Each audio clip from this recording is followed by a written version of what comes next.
어버이 주일 준비 찬양 시작하겠습니다. 하나님 아버지 감사합니다. 오늘도 우리 마음에 좌정하시어 참 예배자로 서게 하심에 감사드립니다. 한 주간의 묵은 때는 다 버리고 새 마음 새 뜻으로 오늘 나를 내 아들로 낳았다 하심에 감사드립니다.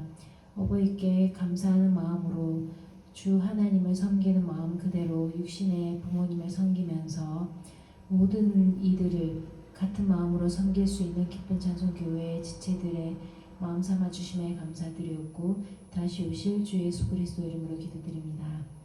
아멘. 첫 번째 곡 찬송가 171장 하나님의 독생자.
아무 증거 아니에요.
찬송가 359장 찬송을 향해 가는 성도들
앞으로 전선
함께 묵도 내리심으로 2025년 5월 11일 오전 주일 예배를 시작하겠습니다.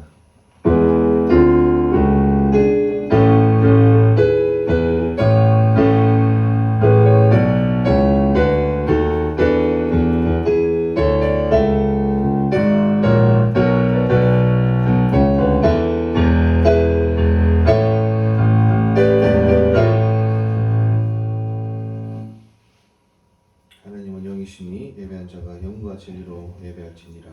하나님 오늘도 함께해 주시고 우리 예배를 받아 주시옵소서. 예수님 이름으로 기도드립니다. 네. 한 주간의 삶을 돌아보면서 이 시간에는 우리의 죄를 고백하며 하나님께 나아가는 시간 가지겠습니다.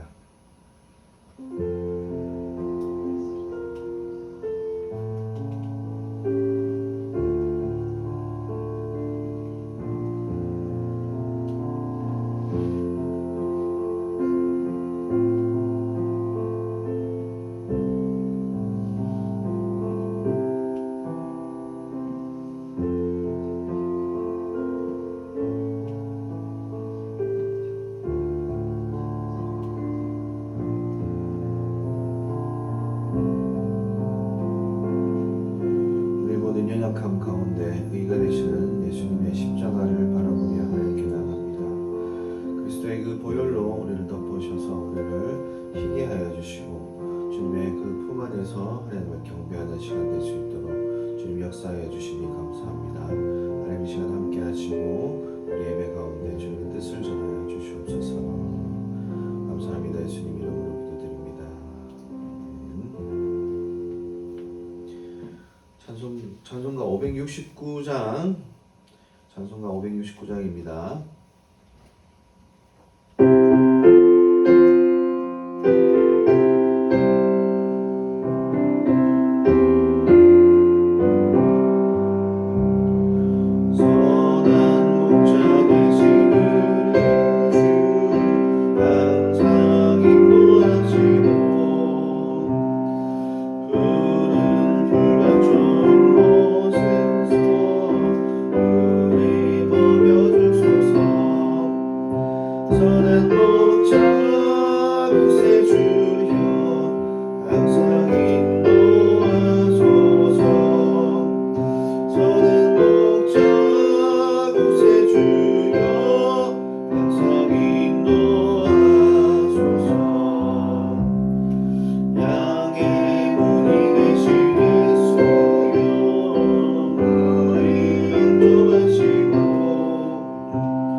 교동문 98번으로 교독하시겠습니다.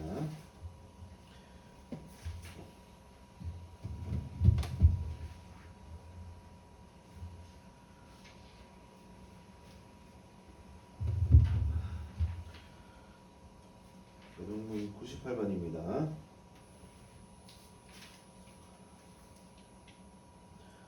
교동문 98번입니다. 제가 먼저 읽겠습니다. 내 부모를 공경하라. 그리하면 내 하나님 여호와가 내게 준 땅에서 내 생명이 길리라. 내 아들아, 내 아비의 훈계를 들으며 내 어미의 법을 떠나지 말라. 이는 내 머리에 아름다운 관이요 내 목에 금사슬입니다. 너를 낳은 아비에게 청종하고 내 늙은 어미를 경히 여기지 말지니라. 자녀들아, 주 안에서 내 부모를 즐겁게 하며 너를 낳은 어미를 기쁘게 하라. 자녀들아, 주 안에서 너희 부모에게 순종하라. 이것이 옳으니라. 내 아버지와 어머니를 공경하라. 이것은 약속이 있는 첫 계명이니 이로써 내가 잘되고 땅에서 장수하리라. 아멘.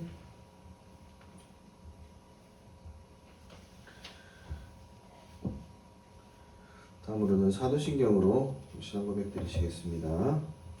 시작. 전능하사 천지를 만드신 하나님 아버지를 내가 믿사오며 그 외아들 우리 주 예수 그리스도를 믿사오니 이는 성령으로 잉태하사 동정녀 마리아에게 나시고 본디오 빌라도에게 고난을 받으사 십자가에 못 박혀 죽으시고 장사한 지 사흘 만에 죽은 자 가운데서 다시 살아나시며 하늘에 오르사 전능하신 하나님 우편에 앉아 계시다가 저리로서 산자와 죽은 자를 심판하러 오시리라. 성령을 믿사오며 거룩한 공회와 성도가 서로 교통하는 것과 죄를 사하여 주시는 것과 몸이 다시 사는 것과 영원히 사는 것을 믿사옵나이다. 아멘. 찬송가 577장입니다. 찬송가 577장.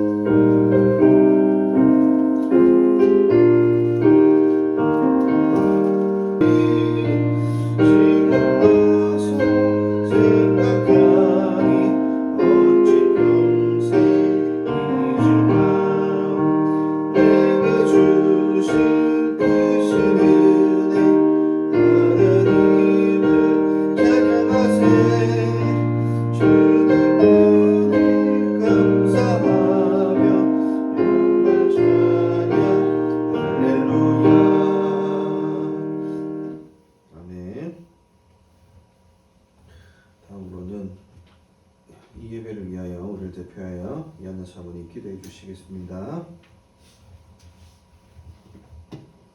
거룩하신 하나님 아버지, 오늘도 당신의 은혜 가운데 한 주를 지나 이 복된 주일 아침에 저희를 다시 주의 전으로 불러 모아주시니 감사드립니다. 지난밤 우리의 심령을 덮었던 어둠은 사라지고 새벽 햇살처럼 찬란한 주의 임재가 이 자리에 임하셨사오니 이제 저희는 고요히 머리 숙여 주의 얼굴을 보아옵나이다. 사망의 음침한 골짜기를 지날지라도 인자와 긍휼이 우리를 따르셨고 푸른 초장과 쉴만한 물가로 인도하셨던 주님, 오늘도 살아 역사하시는 주의 손길을 찬양합니다. 주의 인자는 끝이 없고 그의 자비는 무궁하며 아침마다 새롭고 늘 새로우니 주의 성실이 크시도소이다. 에베소서 3장 22절 23절 말씀처럼 우리 주님, 오늘은 특히나 마음이 뜨거운 날입니다. 5월의 둘째 주, 봄의 마지막 향기가 남아있는 이 계절에 어버이 주일로 예배드릴 수 있음에 참으로 감사드립니다. 우리의 뿌리가 되시고 신앙의 지붕이 되어주신 부모님을 기억나게 하시고 그 사랑과 헌신을 찬양하게 하시니 이 또한 하나님의 은혜입니다. 그러나 주님, 이 땅을 살아가는 우리의 삶이 늘 주 앞에 부끄럽기만 합니다.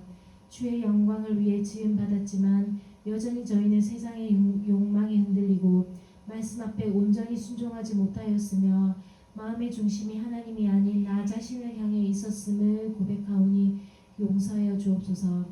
우리가 우리 죄를 자백하면 그는 미쁘시고 의로우사 우리 죄를 사하시며 모든 불의에서 깨끗하게 하신다 하신 약속을 붙들고 간구하오니 십자가의 보혈로 우리의 허물과 죄악을 깨끗이 씻어 주옵소서. 주님, 오늘은 어버이 주일입니다. 내 부모를 공경하라. 그리하면 내가 잘되고 땅에서 장수하리라. 에베소서 6장 2절 3절 말씀처럼 이 나라의 가정마다 부모를 공경하는 마음이 회복되게 하시고 자녀들이 부모의 눈물을 귀히 여기며 효도의 본을 행하게 하옵소서. 부모가 자녀를 위하여 흘린 기도는 땅에 떨어지지 않는다 믿습니다. 눈물로 심은 사랑이 자라나 열매 맺고 가정 안에 화목하게 하옵소서. 그리고 또한 어느 한 가정도 슬픔과 다툼으로 무너지지 않게 하시고 성령께서 중심에 좌정하시어 진실한 사랑과 용서가 넘쳐나게 하옵소서. 가정을 세우신 하나님, 이 땅의 가정들이 믿음의 성벽이 되게 하시고 하나님 나라의 작은 교회가 되게 하옵소서. 아브라함이 이삭에게, 다윗이 솔로몬에게 믿음의 언약을 전수했듯이 오늘 우리 가정도 자녀들에게 복음의 등불을 손에 쥐어 주게 하시고 세대에서 세대로 하나님을 경외하는 가문이 이어지게 하옵소서. 주의 말씀은 내 발에 등이요 내 길에 빛이니이다. 시편 119편 105절 말씀처럼 진리의 빛을 따라 걸어가는 자녀들이 되게 하시고 세상의 풍조 속에서도 믿음으로 승리하게 하옵소서. 주님, 봄의 향기가 아직은 머물러 있지만 계절은 어느덧 여름을 향해 나아가고 있습니다. 햇살은 뜨거워지고 바람은 조금씩 무거워지고 장마비는 쏟아집니다. 이 변화의 시기에 저희 믿음도 꽃을 지나 열매로 나아가게 하옵소서. 어린아이와 같던 믿음에서 장성하게 자라 인내와 감사의 열매를 맺는 성숙한 믿음으로 빚어주시고 삶의 계절마다 주님 닮아가는 사람으로 성장하게 하옵소서. 오늘 이 자리에 함께한 모든 성도님들이 한 마음이 되게 하시고 상처 입은 심령은 치유되며 절망의 자리에서 회복이 일어나게 하옵소서. 엇갈린 생각은 주의 사랑 안에서 하나로 녹아들게 하시고 순종과 동행의 삶이 예배 이후에도 이어지는 일상이 되게 하옵소서.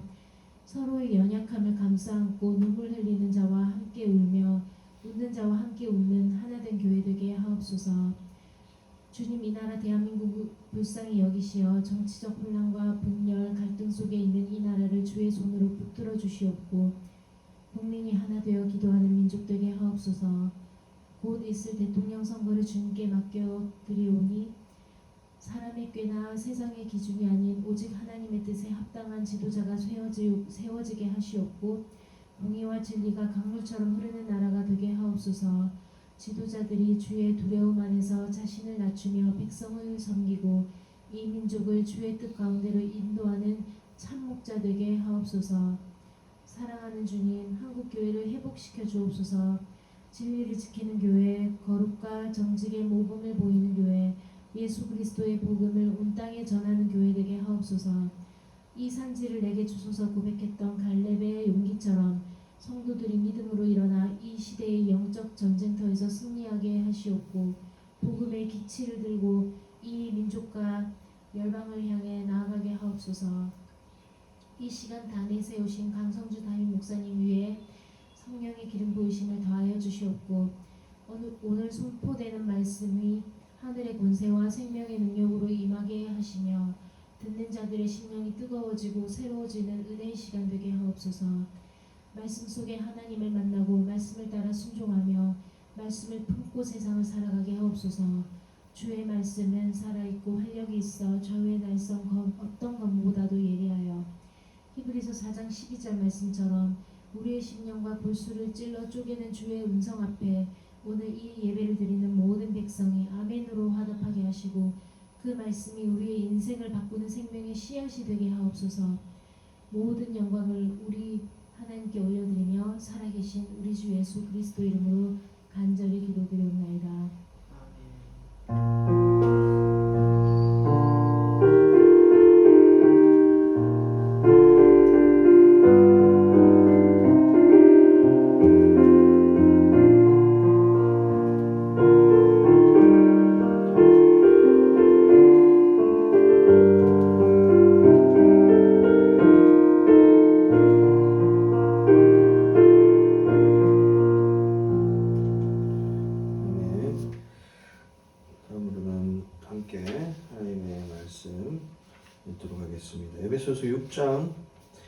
에베소서 6장 1절에서 3절 말씀입니다.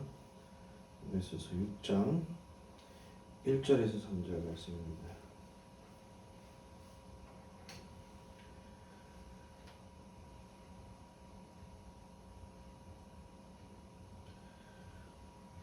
에베소서 6장 1절에서 3절 말씀입니다. 다 찾으신 줄 알고 함께 읽겠습니다. 시작. 자녀들아 주 안에서 너희 부모에게 순종하라. 이것이 옳으니라. 내 아버지와 어머니를 공경하라. 이것은 약속이 있는 첫 계명이니 이로써 네가 잘되고 땅에서 장수하리라. 아멘. 다음으로는 찬양대 특송해 주시겠습니다.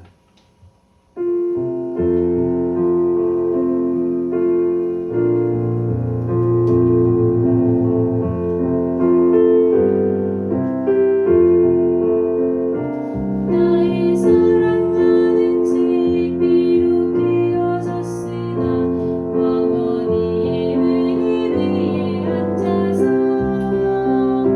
재미있게 듣던 말 그때 일을 지금도 내가 잊지 않고 기억합니다. 귀하다 우리 어머니가 들려주시다. 재미있게 듣던 말 이 책 중에 있으니 이 성경 시민 사랑합니다. 옛날 용맹스럽던 다니엘의 경험과 유대 임금 다윗 왕의 역사와 주의 선지 엘리야 바람 타고 하늘에 올라가던 일을 기억합니다. 예수 세상 계실 때 많은 고난 당하고 십자가에 달려 죽임 당하니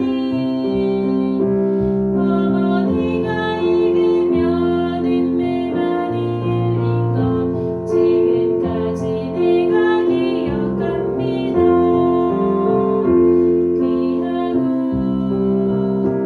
귀하다 우리 어머니가 들려주시다. 재미있게 듣던 말 이 책 중에 있으니 이 성경 심히 사랑합니다. 그때 일은 지나고 나의 눈에 와닿고 어머니의 말씀 기억하면서 나도 신신 뜻대로 성경 말씀 읽으며 주의 뜻을 따라 살려 합니다. 귀하다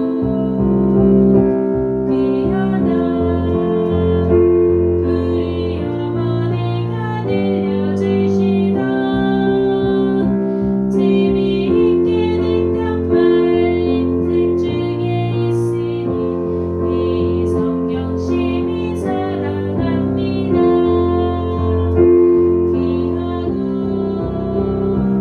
귀하다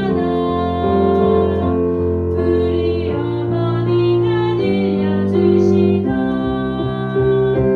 재미있게 듣던 말 이 책 중에 있으니 이 성경 심히 사랑합니다.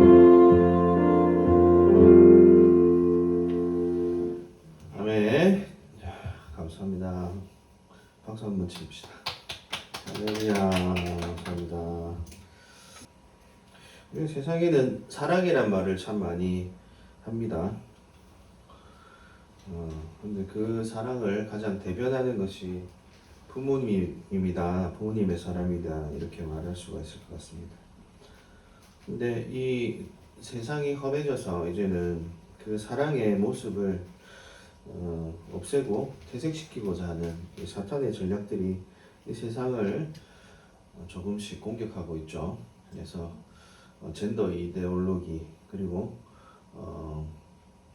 성인지 감수성이라는 그런 교육을 통해서 지금 대한민국 땅 더불어서 유럽은 말할 것도 없고 미국 이런 등에서 그런 교육들을 하고 있죠. 그것이 평등이라는 이름을 가지고 성인지 감수성이라는 교육을 받지 않으면 채용도 안 되는 이런 세상이 돼가고 있는데, 그래서 강제적으로 학생이나 교사나 성인지 감수성을 교육받고 확인서를 제출해야 역할을 감당할 수 있는 자격이 부여되는 그런 세상이 됐습니다. 근데 그런 가운데서 부모의 사랑이라는 것이 참 퇴색되죠. 그래서 그러나 이제 성경에서는 그 부모의 역할, 또 부모의 역할을 더불어서 하나님이 어떠한 분이신지를 우리 가르쳐주고 있다. 이것을 성경을 통해서 발견할 수가 있습니다.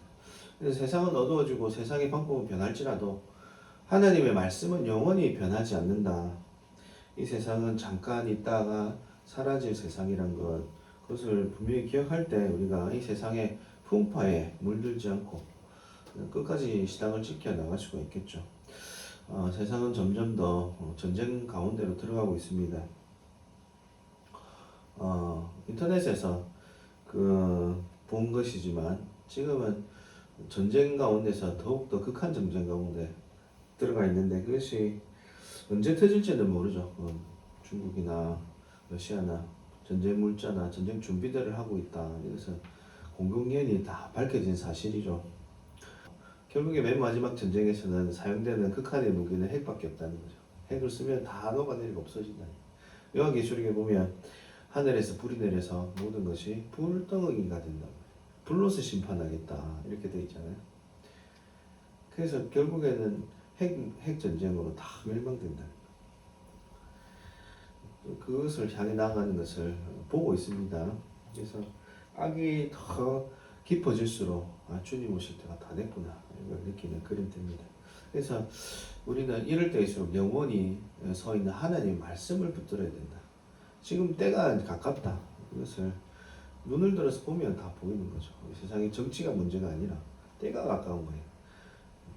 이미 이재명이 대통령이 되든 김문수가 대통령이 되든 황덕수 분이 대통령이 되든 그런 분들에 대해서 대통령이 된다고 우리 운명이 바뀌는 게 아니라 오직 하나님의 말씀만 영원히 서기 때문에 영원한 운명은 하나님밖에 없다. 어차피 사라질 세상이기 때문에 우리가 그것을 기억해야지 우리 심령 가운데 소망이 생기는 거예요. 오히려 예수 믿는 자들에게는 이 세상이 끝나는 것이 소망이다. 왜? 하나님의 말씀이 영원히 서기 때문에. 아멘이십니까? 아멘. 그것을 믿고 너무 세상에 미련 갖지 말자. 하나님의 말씀 붙드는 게 그게 바로 우리의 소망이다. 그것이 우리의 참 소망이다. 기억하시고 그래야 우리가 세상 사람들은 다 학교 교육부터 그렇죠. 남자가 치마 입고 다니는데 뭐를 하면 성차별이다. 여자가 머리 자르고 남자처럼 해서 왔는데 그것을 뭐라 하면 성차별이다. 이렇게 가르치는 세상에서 하나님의 법이 서지 못하게 만드는 이 세상은 이게 그 뒤에서 역사하는 악한 영들의 짓이라는 거죠. 이럴 때일수록 세상이 이제 끝날 때가 됐구나. 예수님 오실 때가 가깝구나. 이렇게 생각할 수가 있습니다. 얼마 전에도 천국 관정을 인터넷에서 봤었는데 그게 다 맞는 건 아니겠지만 임사 체험한다는 그런 거 있죠. 죽었다가 살아난 사람들 천국 갔다 와서 예수님이 하시는 말씀 듣고 왔다는 분들 얘기 들으면 공통점들이 오실 때가 다 됐다. 이제 한 시간표를 봤을 때는 하루에 24시간을 봤을 때 예수님 오실 때가 이제는 1분도 안 남았다. 이렇게 얘기를 한단 말이에요. 이제 끝날 때가 됐다. 그래서 이 법을 이제 학교의 법이나 이런 것들이 다 정해졌어요.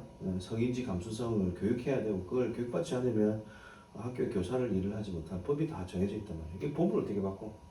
법 만들어 놓은 사람은 목사라도 지켜야 되는 거예요. 그걸 만든 사람 자기도 지켜야 되는 거죠. 우리는 바꿀 수가 없어. 왜 이렇게 하나님께서 허락하실까? 결론은 하나도 하나님 오실 때 다 됐다는 거죠. 그래서 우리가 그걸 늘 끊임없이 생각하면서 세상을 바꾸려고 하지 말고 나를 바꾸자. 예수님 오실 때를 맞이할 나를 바꾸자. 아멘이십니까? 아멘. 세상은 지옥으로 갈지라도 나는 천국 가야 되겠다. 이 생각 가지고 말씀을 지켜야 됩니다. 그래서 이 세상 가운데는 부모에게 순종하고 가정의 역할을 강조하는 이 하늘의 말씀이 무시되고 있는 이 현 상황 가운데 우리는 이 하나님의 말씀을 잘 지켜야 되죠. 하나님의 사랑이 무엇인지 또 부모의 역할이 무엇인지를 배우면서 우리가 예수님 오실 때를 잘 준비한 우리가 되기를 원합니다. 부모님의 사랑은 하나님의 사랑을 가장 가까이에서 경험하게 하는 거울과 같은 것입니다. 미국의 유명한 화가 벤자민 웨스트라는 사람은 어린 시절에 어머니의 사랑을 통해 예술적 재능을 발견하게 되었습니다. 어느 날 웨스트는 어머니가 아끼던 물감으로 그림을 그리다가 엉망으로 만들고 말았습니다. 화가 난 어머니는 웨스트를 혼내려다가 오히려 그 그림에서 놀라운 재능을 발견하고 격려해 주었습니다. 만약 어머니가 그를 혼내기만 했다면 우리는 위대한 화가 벤자민 웨스트를 알지 못했을지도 모릅니다. 이처럼 부모님의 격려와 지지는 자녀의 잠재력을 꽃피우는 데 결정적인 역할을 합니다. 벤자민 웨스트의 어머니는 단순한 격려를 넘어서 아들의 재능을 발견하고 지지하는 선구자적인 역할을 했습니다. 그녀는 아들이 그림에 대한 열정을 쏟을 수 있도록 격려했을 뿐만 아니라 필요한 재료를 제공하고 그의 작품을 칭찬하며 자신감을 북돋아 주었습니다. 이러한 어머니의 헌신적인 사랑과 지지가 없었다면 웨스트는 자신의 재능을 꽃피우지 못하고 평범한 삶을 살았을지도 모릅니다. 우리의 삶 속에서 이와 같이 부모님의 사랑을 경험한 적이 얼마나 많이 있습니까? 우리가 처음 세상에 나왔을 때 부모님은 밤낮으로 우리를 돌보셨습니다. 우리가 옹알이를 시작했을 때 부모님은 가장 큰 기쁨을 느끼셨을 것입니다. 우리가 처음 학교에 입학했을 때 부모님 우리보다 더 기뻐하셨습니다. 우리가 어려운 시험에 낙방했을 때 부모님의 기다림이 있었습니다. 우리가 기쁜 일이 있을 때 부모님은 누구보다 더 기뻐해 주셨습니다. 이처럼 부모님의 사랑은 우리의 삶 전체를 통해서 끊임없이 우리를 지지하고 격려하는 변함없는 사랑입니다. 부모님의 사랑은 때로는 말로 표현하기 어려운 깊은 헌신과 희생을 포함합니다. 그들은 우리의 필요를 채우기 위해 우리의 시간과 에너지, 심지어는 자신의 꿈과 열정까지 포기하기도 합니다. 자녀의 성공을 위해 묵묵히 기도하며 그들의 곁을 지키는 부모님의 모습은 우리에게 감동을 줍니다. 우리가 오늘 묵상한 말씀은 에베소서 6장 1절에서 3절의 말씀이죠. 자녀들아 너희 부모를 주 안에서 순종하라. 이것이 옳으니라. 네 첫 계명은 이것이니 약속 있는 첫 계명이니. 이렇게 말씀하시고 있습니다. 첫 계명이라고 강조하고 계시죠. 그래서 다 나머지를 이웃에게 선한 행동을 하고 하나님께 예물을 드리고 예배를 열심히 드렸으나 그런데 부모님께 순종하지 않는 것은 다른 것보다 가장 위에 있는 첫 번째 계명을 어기는 것이다. 성경에서 말하고 있는 것이죠. 그래서 이 첫 번째 계명이 부모에게 순종하는 것을 잘 따를 때에 네가 잘 되고 땅에서 장수한다 이렇게 말하고 있습니다. 이 말씀은 자녀에게 부모를 공경하고 순종할 것을 명하여 그에 따르는 축복을 약속합니다. 이는 단순히 도덕적인 가르침을 넘어 하나님의 질서 안에서 부모님의 역할과 권위를 인정하고 존중하는 것이 얼마나 중요한지를 강조합니다. 부모님은 하나님의 대리자로서 우리에게 사랑과 훈계를 베푸시고 우리가 옳은 길로 나아가도록 인도하시는 분입니다. 이 구절은 부모를 공경하는 것이 단순한 의무가 아니라 하나님의 축복을 바라는 비결임을 가르쳐 줍니다. 부모님을 공경하는 자녀는 하나님과 사람 앞에서 인정받고 평안과 번영을 누리게 된다는 것입니다.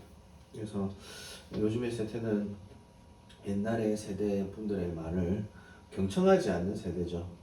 세월이 그렇게 지식이 더했고 지혜가 더했고 어른들은 그런 것들을 모른다. 지금이 세대가 어느 때인데 이렇게 말하며 그런 어른들의 세대 유업들을 무시한다는 거죠. 그러면서 윤리들이 무너지기 시작했다는 것입니다. 어른들의 세대의 그 가치관들 그런 것들이 무너지면서 세상 사람들은 급격하게 윤리가 무너졌고 자기가 좋아하는 것대로 하고 사는 것이 자유고 평등이고 권리라고 이렇게 가르치면서 세상이 많이 타락하게 되었습니다. 이 성인지 감수성을 배우고 자란 세대들은 과연 어떻게 될 것인가? 부모에 대한 그런 도덕적인 훈계를 들을 것인가. 이 성인지 감수성 교육을 보면 내용이 정말 적나라합니다. 남녀의 성관계를 묘사를 적나라하게 그림을 그려놨어요. 그래서 그렇게 해서 뭘 가르치냐? 너희들의 성관계 할 때 뭘 해라? 피임해라 이렇게 가르친다. 그걸 학교에서 가르친다. 너무 놀라운 일이에요 지금 세상이. 그러니까 어떻게 부모의 말을 듣겠어? 이렇게 세상이 변해가고 있는데 기도한다고 세상이 변하지는 않을 것 같다. 지금은 시기가 지났다 이런 생각이 들죠. 그 무너진 이 세대 가운데 하나님의 뜻이 어떻게 세워질지, 공의가 다시 세워질지 알 수 없지만 제가 느끼는 바로는 이게 돌이켜서 예전처럼 그 부모 세대의 그 가르침을 잘 배우고 따르는 세대로 돌아가기는 참 어렵겠다 하는 생각이 들 것입니다. 그래서 우리는 우리가 이 교회 안에서 우리가 하나님의 말씀을 세우는 것 이것부터 우리가 해야 할 일이다. 이 교회 가운데 하나님의 법을 세우고 그것을 묵상하며 기도하면서 우리가 그 법을 지켜나가자.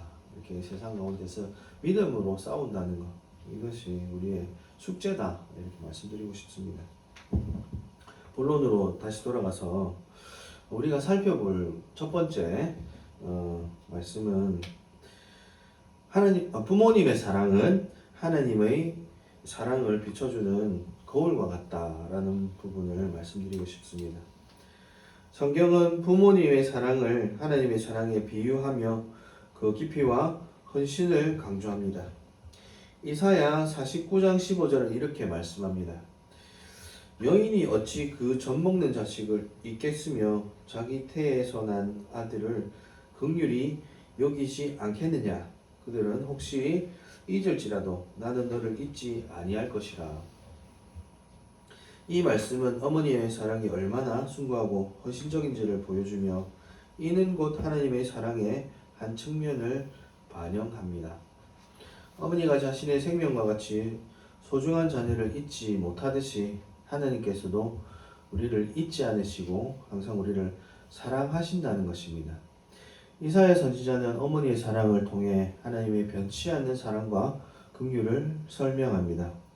어머니가 젖먹이를 잊지 못하고 뱃속에서 낳은 아들을 불쌍히 여기는 마음은 인간이 상상할 수 있는 가장 강한 사랑의 표현입니다.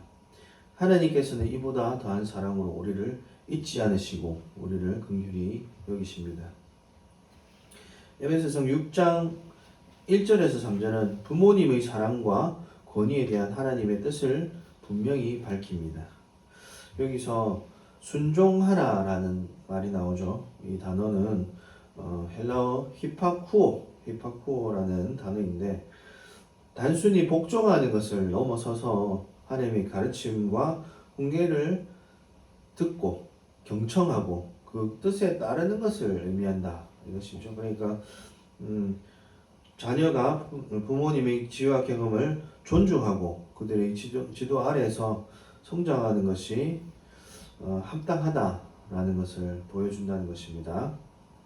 또한 주 안에서라는 표현은 부모님께 대한 순종이 하나님의 뜻 안에서 이루어져야 함을 강조합니다. 즉 부모님의 가르침이 하나님의 말씀과 어긋나지 않을 때 자녀는 기쁜 마음으로 순종해야 합니다. 바울은 자녀에게 부모를 주 안에서 순종하라고 권면합니다. 이는 부모님의 권위가 하나님의 권위 아래 있음을 인정하고 부모님의 가르침이 하나님의 뜻과 일치할 때 순종해야 함을 의미합니다. 주 안에서 순종해라. 부모님이 주님의 가르침과 다를 때는 순종해서는 안 되는 것이죠. 우리가 그것은 이 말씀에서 분명히 주 안에서 순종하라 이렇게 적혀 있다는 것입니다. 그러니까 우리의 믿음을 떠나지 않는 선에서 우리에게 예를 들면 부모님이 우리에게 절에 가자. 자 이제부터는 다 우리 식구는 전부 다 부처를 믿어야 한다. 이러면 순종을 하면 안 된다는 거예요. 유대인들도 대대로 뭘 믿었죠? 예. 유대교를 유대교를 믿었죠. 유대교도 하나님인데 예수 믿는 것도 하나님이 똑같다 이렇게 생각하시면 안 되죠. 바울이 그 자기의 그 복음 예수 그리스도를 믿는 믿음을 때문에 자기의 친족들한테 벌이를 받고 자기의 친족들한테 고통을 받고 이렇게 믿음을 지켰지 않습니까? 그러니까 좋은 게 좋은 거지라는 것은 사실은 적용이 안 돼. 믿음이라는 것에서는. 그러니까 예수님을 믿는 믿음 안에서 우리가 믿음을 지킬 수 있는 선에서 순종해라. 말씀과 어긋나면 우리가 그것에 순종을 못한다. 이것이에요. 그래서 그것이 아닌 다른 모든 것, 믿음을 배반하지 않는 모든 것에서는 부모님에게 순종해라. 이렇게 말하고 있다는 것이에요. 부모님의 가르침이 하나님의 뜻과 일치할 때 당연히 순종하는 것이고 또 그 위에 부모님의 마음을 헤아려야 한다. 그들의 말을 경청해야 된다. 뜻을 헤아려야 한다. 이것이죠. 우리는 부모님이 잘 모른다. 세대가 달라졌는데 우리가 훨씬 교육 많이 받다. 실제 우리는 교육을 받고 혜택을 받은 세대란 말이에요. 그 부모들이 다 희생해서 우리는 교육받았던 많이 배웠지. 그런데 부모님이 몰라서 그렇다 이렇게 그들의 마음을 몰라주는 거나 마찬가지죠. 그러나 그들은 오랜 세월을 우리를 지켜내면서 세월이 준 그런 경험이 있단 말이에요. 그래서 그것들을 헤아려 줘야 된다는 것이죠. 그것이 공경하는 것이다 이렇게 말하고 있습니다. 자녀는 부모님의 사랑과 훈계를 통해 하나님의 사랑과 인도하심을 배울 수가 있습니다. 성경은 또한 아버지의 역할을 강조합니다. 에베소서 4장 6장 4절은 또 아비들아 너희 자녀를 노엽게 하지 말고 오직 주의 교훈과 훈계로 양육하라고 말씀합니다. 아버지는 자녀를 훈계하고 가르치는 책임을 지며 이는 자녀를 올바른 길로 인도하기 위한 사랑의 표현입니다. 잠언 3장 12절은 대저 여호와께서 그 사랑하시는 자를 징계하시되 마치 아비가 그 기뻐하는 아들을 징계한 같이 하시느니라고 말씀하며 아버지의 징계가 하나님의 사랑의 표현임을 보여줍니다. 아버지는 자녀를 노엽게 하지 않고 주의 교훈과 훈계로 양육해야 합니다. 이는 아버지가 자녀를 사랑으로 훈계하고 그들의 인격적인 성장을 돕는 책임이 있음을 강조합니다. 잠언은 아버지의 징계가 하나님의 사랑의 표현임을 비유적으로 설명하며 징계가 자녀를 올바른 길로 인도하는 중요한 수단임을 가르칩니다. 부모님의 사랑은 때로는 엄격한 훈계로 나타나기도 하지만 그 근본은 자녀를 향한 깊은 사랑과 염려입니다. 이는 마치 농부가 씨앗을 심고 가꾸며 때로는 가지치기를 하듯이 부모님은 자녀를 양육하며 때로는 훈계와 징계를 통해 자녀가 올바르게 성장하도록 돕는 것과 같습니다. 그들의 훈계는 자녀를 위한 최선의 선택이며 자녀가 바른 길로 나아가도록 인도하는 지혜로운 가르침입니다.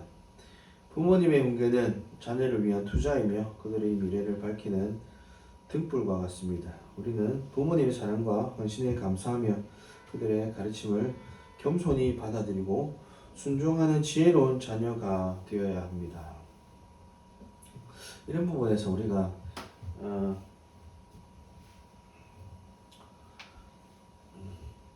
하나님의 말씀이 세워져야 하는 부분인데 지금은 희생하지 않으려는 세대죠. 우리는 부모님이 희생하면서 우리를 땅 팔고 집 팔고 해서 교육을 시켰단 말이에요. 그래서 그런 말 많이 합니다. 야 때문에 집 하나 날려먹다 이런 말 그런 말 많이 듣잖아요. 옛날에 소 팔면 됐지만 이제는 집 팔아야 될 판입니다. 교육비가 너무 비싸기 때문에 집을 팔아야지 교육을 시킬 수 있는 세대가 되는데 우리는 그 혜택을 보고 자란 사람이죠. 우리까지만 해도 소 팔면 됐어. 근데 우리 밑에는 집을 팔아야 돼. 이제 지금 20대 30대들은 집을 팔아야 교육이 가능하다. 근데 교육에 대한 지금 우리나라가 또 실정이 또 그렇지 않죠. 옛날에는 교육 공부만 하면 취업 자리가 많았는데 그래서 어디든 가서 뭐 자기가 뭐 좀 힘들어도 참고 견디고 직장 생활 잘하면 뭐 연금도 쌓이고 봉급도 올라가고 이런 시대를 살았잖아요. 근데 우리 밑에는 그렇지가 않은 시대죠. 공부를 많이 해도 그게 보장되지 않는 시대다 보니까 사람들이 희생하지 않으려는 그런 일들이 생기고 있어요. 그래서 부모님들이 믿고 자녀에 대한 교육에 대한 그런 믿음이 있었다는 거예요. 그래서 교육시키면 이 자녀들이 잘 성장해서 우리 그 가정이 잘 되고 보탬이 될 것이라는 그런 믿음이 있었고, 그리고 실제로 또 그렇게 열심히 또 자녀들이 또 도덕적인 그 가치관이 있었기 때문에 그런 호응을 했는 세대가 우리까지는 됐어. 근데 우리 밑으로 세대, 그러니까 30대 세대는 MG라고 그러죠. 근데 그런 믿음이 없어지는 거죠. 내가 열심히 일해도 대가가 있을 거라는 기대가 없어진 거예요. 그러니까 뭐 이제 우리 이제 그들의 부모님은 또 그들의 교육을 위해서 열심히 희생했잖아요. 열심히 희생해서 집을 팔기까지 하면서 교육을 담당했으나, 근데 그들은 자기들이 또 미래가 불확실하다고, 대학을 졸업하고 나서도 불확실한 미래고, 집에 노는 그 대학 졸업자들이 몇 명이라더라 기억이 안 나는데 뭐 많더라고요. 그러니까 그냥 논대, 작년에도 그냥 놀았고 요즘에도 그냥 놀고 앞으로도 계획이 없음, 이런 세대가 뭐라더라? 그런 사람들이 뭐 몇십만 명이라고 그러나. 근데 그 교육을 못 받아서 그런 게 아니죠. 왜 그러냐? 세대가 바뀌었다 지금. 좀뭐 정책적으로도 나라가 기업이 잘 되게끔 그렇게 되는 그런 시대도 아니고, 실제 우리나라의 기업들이 외국에 나가잖아요. 이유를 물으면 전기세가 비싸서 나간다 이러죠. 뭐 노조가 많아서 나간다. 이유야 여러 가지가 있겠죠. 근데 보는 시각이 다르겠지만 어쨌든 현실적으로는 옛날 같지 않다는 것은 누구나 공감하는 것이래요. 근데 이런 시대인데 가만히 생각해 보니까 자기는 교육받고 자란 것이 부모로부터 혜택을 받았지만 이제는 나는 그럴 자신이 없다. 그런 희생을 하고 싶지 않다. 이런 생각을 하는 거예요. 지금 세대들은. 그러니까 결혼을 잘 안 하고 자녀를 놓지 않는 그런 세대가 될 거예요. 옛날에는 그래도 그 농경 사회가 됐죠. 우리가 어릴 때, 제가 어릴 때만 해도 집집마다 학생들이 바글바글했어요. 시골 출신이잖아요. 그러면 학생들이 바글바글했고 집집마다 농사 짓는 사람들이 대부분 많았었어. 그러니까 농경 사회를 그래도 이루는 그 축이 있었기 때문에, 그러니까 그 가치관이 있었던 거예요. 가족 단위의 그런 가치관들이 있었는데 이제는 그런 가치관들이 무너져서 젊은 세대들이 희생하지 않으려고 하는 이런 세대 가운데 있습니다. 이것이 바로 지금 이 대한민국 땅을 사탄이 역사하는 것이죠.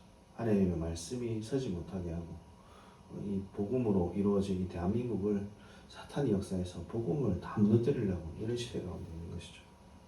그렇지만 우리는 이 하나님의 말씀을 배우면서 가정이 무엇인지 그것을 배워야 합니다. 그것을 다시 세워야 되는 것이죠. 그래서 우리가 다음 선거 때는 가정의 소중함을 지킬 수 있는 그러한 자를 뽑을 수 있게끔 투표를 해야 되고 기도해야 되고 그렇게 할 것이죠. 자, 사설로 많이 나갔는데 다시 본문으로 돌아가서 우리가 두 번째로 살펴볼 내용은 무엇이냐? 두 번째로 살펴볼 것은 부모님의 헌신. 부모님의 헌신은 예수 그리스도의 희생과 섬김의 번복이다. 이것을 말씀드리고 싶습니다. 부모님의 사랑은 희생과 섬김으로 가득 찬 헌신적인 사랑이었습니다. 자녀를 위해 자신의 시간과 에너지, 심지어는 자신의 꿈과 열정까지 포기하는 부모님들이 얼마나 많습니까? 새벽부터 밤늦게까지 일하며 자녀를 위해 헌신하는 아버지, 아픈 자녀를 밤새 간호하며 정성껏 돌보는 어머니, 자녀의 교육을 위해 꾸준 일도 마다하지 않는 부모님들의 모습은 우리에게 큰 감동을 줍니다. 부모님의 헌신은 자녀를 향한 무조건적인 사랑의 표현이며 그들의 희생은 자녀의 삶에 깊은 감동과 울림을 남깁니다. 예화를 하나 들겠습니다. 19세기 미국의 한 농촌 마을에 가난하지만 마음이 따뜻한 부모가 있었습니다. 그들에게는 총명한 아들이 있었는데 아들은 의사가 되어 가난한 사람을 돕는 것이 꿈이었답니다. 부모는 아들의 꿈을 이루어주기 위해 온갖 힘든 일을 하며 학비를 마련했습니다. 어머니는 바느질을 하고 아버지는 농사일을 하며 허리띠를 졸라맸습니다. 마침내 아들은 의사가 되었고 부모님의 헌신 덕분에 훌륭한 그러한 의사의 역할을 감당했다고 합니다. 아들은 평생 동안 가난한 병든 사람들을 위해 헌신하며 부모님의 사랑에 보답을 했다고 합니다. 이 예화는 부모님의 헌신이 자녀들의 삶에 얼마나 영향을 미치든지 보여주는 예화입니다. 제가 어릴 때도 아버지가 늘 기억나는 부분이, 아버지가 돌아가신 지가 이제 20년이 넘었는데, 근데 늘 기억나는 거는 아버지가 겨울 되면은 그 막노동 할 때 그 공사 현장에 이래 있는 거를 한 번씩 쳐다보면서, 내가 학교 가면서 쳐다보고 학교 갔다 오면서 쳐다보고 보는 일이 있는데, 하필이면 학교 가는 길에 있었어요. 그러니까 아버지는 농사를 짓고 또 양봉업을 했었는데, 겨울에는 그 둘 다 농사랑 양봉을 하지 않으니까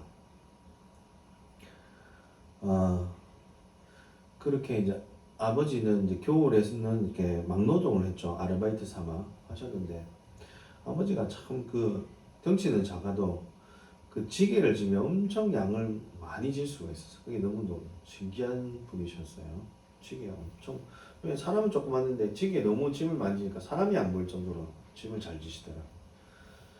그래서 아버지를 보면서 어떻게 저렇게 하지, 너무 대단하다, 그런 생각도 했는데, 공사장을 지나가면서 아버지를 딱 보니까 그 시골에서 농사 질 때 양만큼이나 이렇게 많은 짐을 지고, 그 발을 한번 딱 잘못 디디면 떨어질 것 같은 공사장 봤죠?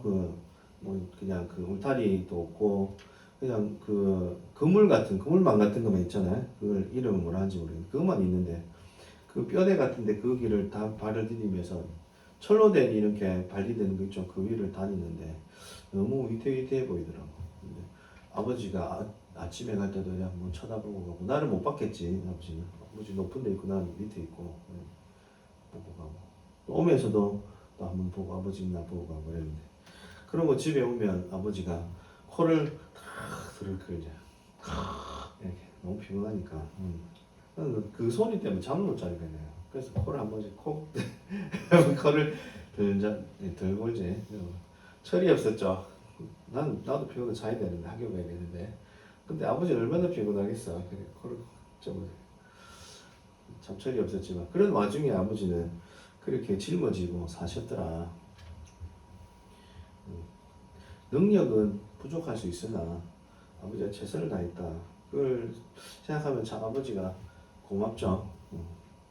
아버지가 고맙고, 그래도 아버지가 그래도 이 험한 세상에 예수님 오실 때 다 된 가운데서 믿음을 잃지 않았다는 것에 대한 감사함이고, 잘 머리맡에서 자기 전에 내가 어릴 때 다니엘 얘기도 해주시고 요셉 얘기도 해주시고, 그 얘기를 성경을 읽기 전부터 들었기 때문에 내용을 다 알고 있었던 거예요.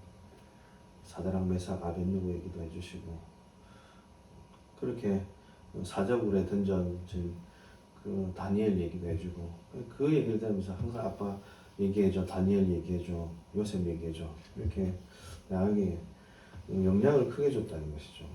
그래서 참 감사한 것은 나에게 모범을 보이고, 없더라도 능력이 많지 않더라도 아버지가 그렇게 애쓰셨다는 것을 보여주셨고 믿음을 지켰다는 걸 보여줬기 때문에 나는 100분의 1이라도 그래도 아버지의 그런 모습을 조금이라도 따라가자, 이것이 나에게 가장 큰 유산이다, 이런 생각이 듭니다. 내가 대단한 목사는 아닐지라도 그래도 마음에 그 한 가지 그 아버지의 모습을 보면서 하나님이 정말 있다면 아버지 천국 데려가셔야지, 이런 마음이 있죠. 그런 마음으로 기도했고 하나님 만났고 목사까지 됐죠. 뭐 지금 내가 능력이 부족할지라도 잃지 말자, 하나님에 대한 그런 믿음을 잃지 말자, 그런 생각을 가지고 이렇게 서 있는 것이, 또 누가 될지 모르지만 제가 전하는 말씀을 듣고 또 그 빛된 모습을 보고 따라올 것이기 때문에 우리가 대단한 능력자보다도 지켜내는 것, 그것이 내가 짊어지는 것이 얼마나 중요하냐 이렇게 말씀드리고 싶습니다. 우리는 부모님의 사랑과 그 깊이와 헌신을 깊이 생각해 봐야 합니다. 우리가 부모님이 돌아가시고 나야지 묵상이 되는 부분이죠. 그래서 있을 때 잘하자. 있을 때 잘하자. 예. 이렇게 말씀드리고 싶습니다. 왜냐? 있을 때 잘해야 복 받으니까. 있을 때 잘해 복 받는다고 성경에 써 있잖아요. 죽어서 잘하면 제사 열심히 지내면 귀신한테 하는 거다. 성경에 적혀 있잖아요. 그렇죠? 우리는 하나님의 말씀을 믿잖아요. 그렇죠? 하나님이 뭐라고 했냐? 있을 때 잘해라. 이렇게 말하고 있다는 거 기억하시기 바랍니다. 자, 세 번째로 우리가 살펴볼 말씀. 부모님을 공경하는 것은 사랑에 대한 응답이자 축복의 통로다. 여기서 말씀드리고 싶습니다. 부모님에 대한 공경은 사랑에 대한 응답이자 하나님이 주시는 그 축복의 통로다. 우리가 하나님의 복을 받는 데는 믿음으로 하나님을 따라서는 것이 우리의 믿음의 전원을 켜는 것과 같이 시작점이지만 그러나 그 전원을 켰으면 뭐가 있어야 된다? 전선이 있어야 된다. 통로가 있어야 된다. 통로 중에 이 제일 첫 번째 되는 것이 부모님 공경이다. 부모님 공경을 안 해. 기도를 많이 했어. 그러면 저기 들어야 안 들어요? 안 들어요. 말씀이랑 안 맞으니까 통로가 막혔거든. 통로를 열어줘야 되는데. 그래, 참 해야 되는데 우리가 복을 못 받는 것을 여기서 또 잘 기억하시고 그 며칠 전에 그 부흥회 때 그 목사님 이의원 목사님이 하신 말씀이 기억이 나는 게 팔복이 뭐냐? 믿음의 태도다.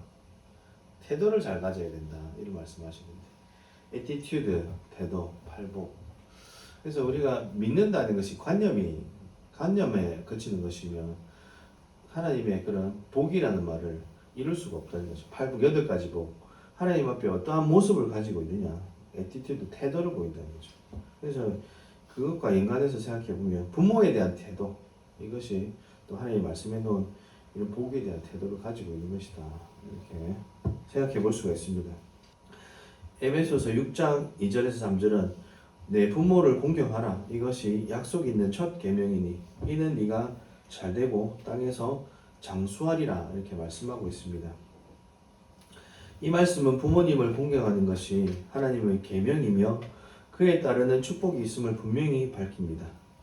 부모님을 공경하는 것은 하나님께서 우리에게 주신 첫 번째 계명이며 이는 그만큼 중요한 가르침을 의미합니다. 이 계명은 단순한 도덕적 의무를 넘어 우리가 하나님의 축복을 받는 통로가 됩니다. 부모님을 공경하는 자녀는 하나님과 사람 앞에서 인정받고 평안과 장수의 복을 누리게 될 것을 믿습니다.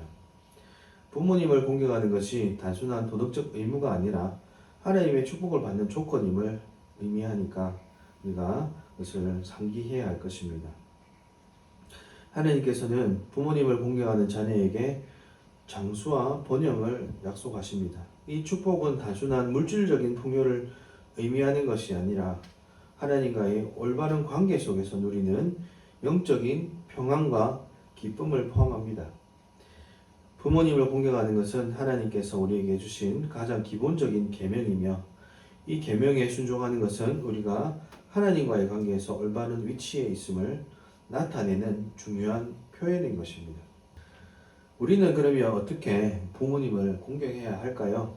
그것은 단순히 물질적인 효도를 넘어 부모님의 마음을 헤아리고 그분들의 필요를 채워드리는 것입니다.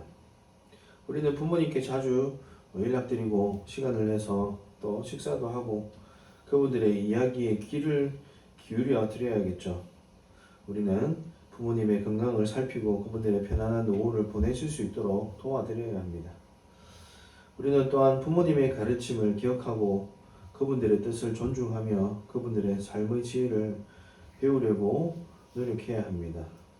부모님을 공경하는 것은 단순히 물질적인 것으로 그치는 것이 아니라 정서적 또 영적으로 그분들을 존중하고 사랑하는 것을 포함합니다.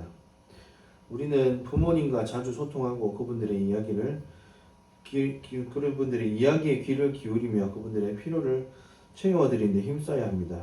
또한 우리는 부모님의 가르침을 기억하고 그분의 뜻을 존중하며 그분들의 삶을 배우려고 노력해야 합니다. 중요한 것은 우리가 부모님을 사랑하고 존경하는 마음을 표현하는 것입니다. 우리는 사랑합니다, 감사합니다 라는 말로 부모님께 큰 기쁨을 드릴 수가 있습니다. 우리는 또한 우리의 행동과 삶을 통해 부모님께 기쁨을 드리고 그분들의 자랑이 되는 자녀가 되도록 노력해야 합니다. 진심으로 부모님을 사랑하고 존경하는 마음을 표현하는 것은 매우 중요합니다. 우리는 말과 행동을 통해 부모님께 감사와 사랑을 전달하고 그분들께 기쁨을 드리는 자녀가 되도록 노력합시다. 부모님을 공경하는 자녀에게는 하나님의 축복이 약속되어 있습니다. 이는 단순히 장수하는 것만을 의미하지 않습니다.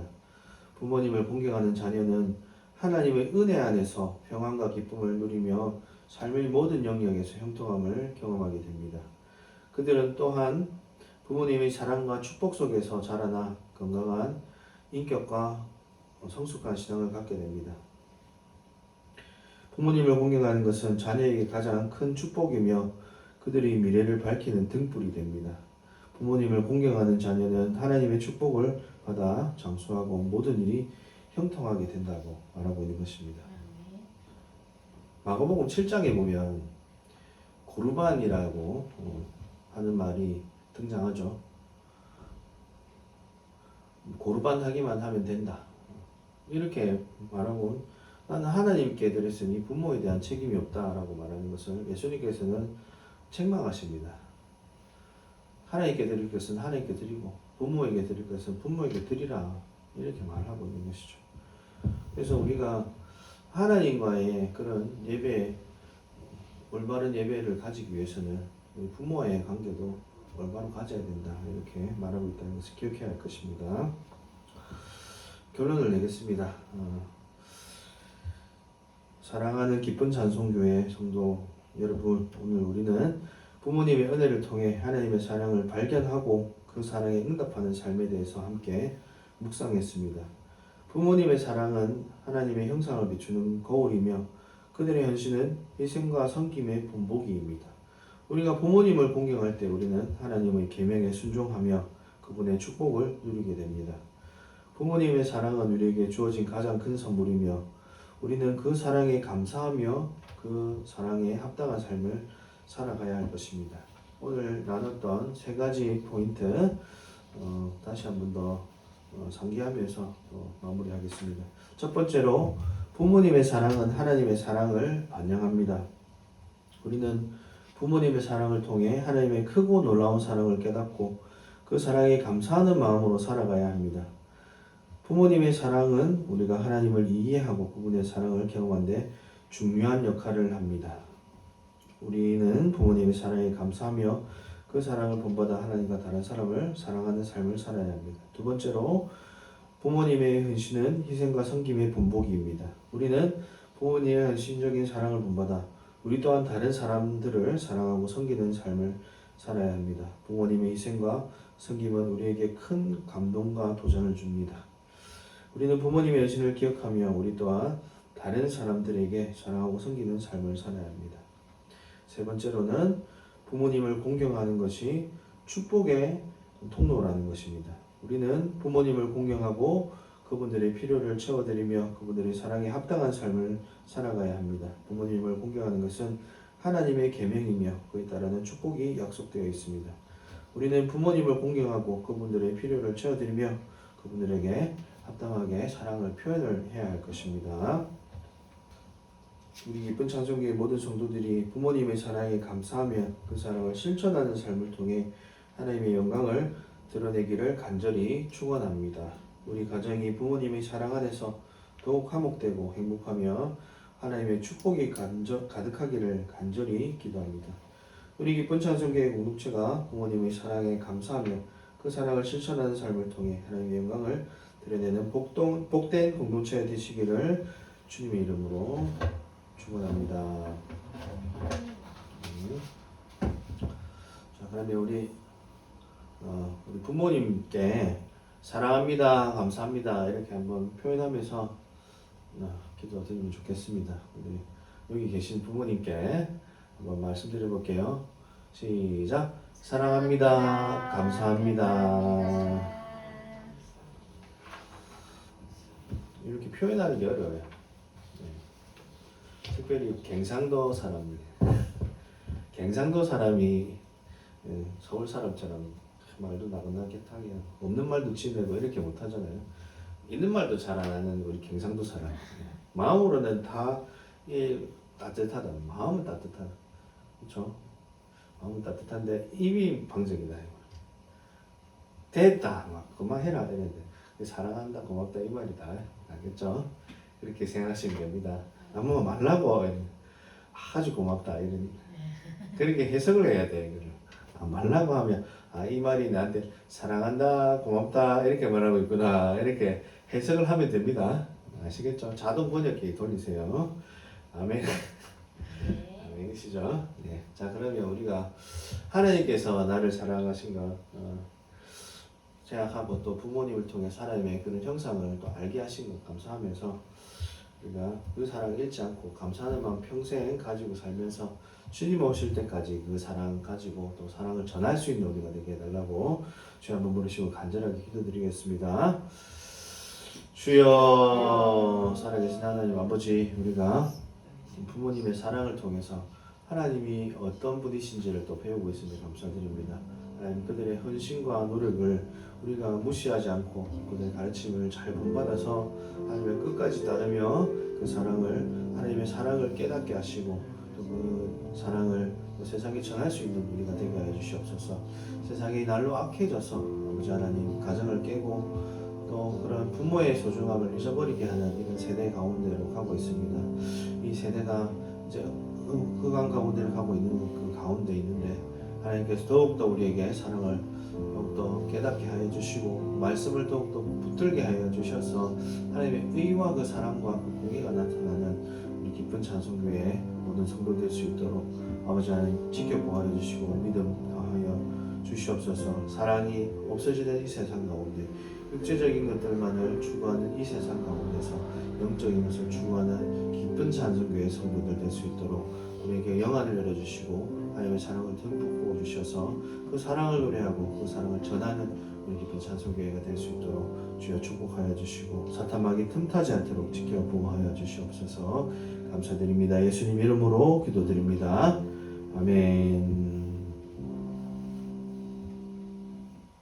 찬송가 50장 찬양 드리면서 준비하신 예물 드리겠습니다.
드린 예물 위해서 기도드리겠습니다.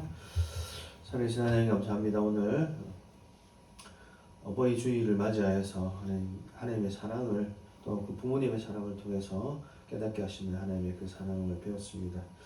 아버지 그 사랑에 힘입어서 우리가 하나님께 그 감사의 마음을 우리가 예배드리며 또 헌신하며 또 예물을 올려드립니다. 주님께서 이 예물 가운데 우리 감사의 그 마음을 받아주셔서 흠량하여 주셔서 더욱더 풍성한 삶이 될 수 있도록 축복하여 주시고 강건케 하여 주시옵소서. 예수님 이름으로 기도드립니다. 아멘.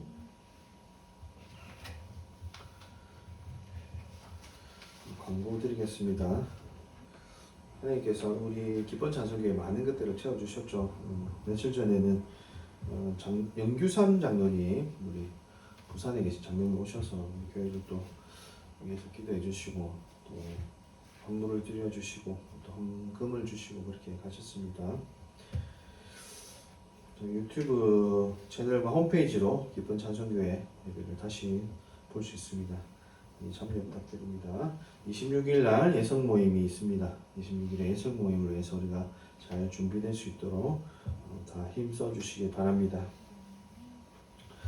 6월에 있을 대선을 위해서 대한민국의 또 운명이 걸리는 시간이 되니까 이 대선을 위해서 우리가 기도하고 이 대한민국 땅이 복음의 불꽃이 꺼지지 않도록 하나님의 말씀을 따르는 것에 어려움이 생기지 않도록 해달라고 하나님께서 지켜달라고 기도해 주시기 부탁드립니다.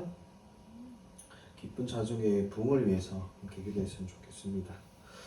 네, 이것으로 광고를 마치고 찬송가 1장 찬양 드리고 축도하심으로 예배를 마치겠습니다.